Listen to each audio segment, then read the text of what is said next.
अलवर में काश्तकारों को राष्ट्रीय बागवानी मिशन का लाभ नहीं मिल पा रहा।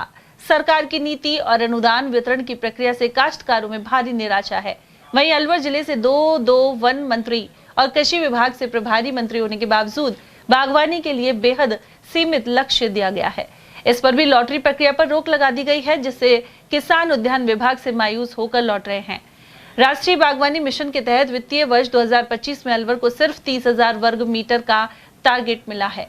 एक किसान को अधिकतम 2,000 वर्ग मीटर तक का ही अनुदान मिल सकता है।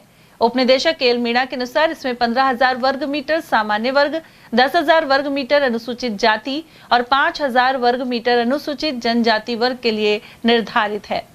पूरे टारगेट में से 50% पहले आओ पहले पाओ और शेष 50% लॉटरी के जरिए दिए जाने थे, लेकिन लॉटरी प्रक्रिया पर फिलहाल रोक लगी हुई है। पहले आओ पहले पाओ में सामान्य वर्ग को 50 और एससी वर्ग को 75% अनुदान मिलना है, लेकिन मौजूदा टारगेट से सिर्फ 3 से 4 किसानों का ही चयन हो पाएगा, जबकि पिछले 2 वर्षों में 250 से अधिक आवेदन पहले ही लंबित है। NHM योजना अंतर्गत नेशनल हॉर्टिकल्चर मिशन के अंतर्गत जो किसान भाई प्रोटेक्शन कल्टीवेशन कर रहे हैं, यानी संरक्षित खेती कर रहे हैं, उनके पॉली हाउस के 30,000 वर्ग मीटर के लक्ष्य हमको प्राप्त हुए हैं, जिसमें से 15,000 वर्ग मीटर का जनरल का और 10,000 ST का और 5,000 वर्ग मीटर SC का, ये हमको लक्ष्य प्राप्त हैं, जिनमें से 50% फीपो यानी फर्स्ट कम फर्स्ट आउट यानी पहले आओ पहले पाओ के आधार पर हमको किसानों को उपलब्ध करवाने हैं।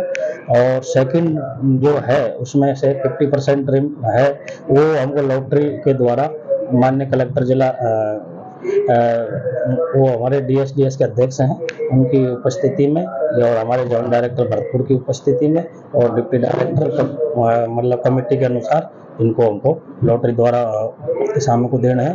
जो अभी अग्रिम आदेश जो लॉटरी द्वारा किसानों को देना है, अग्रिम आदेश में सरकार ने रोक लगाई हुई है। वहीं पूर्ववर्ती कांग्रेस सरकार के समय किसानों को बागवानी के लिए प्रेरित किए जाने पर भी रुझान कम था।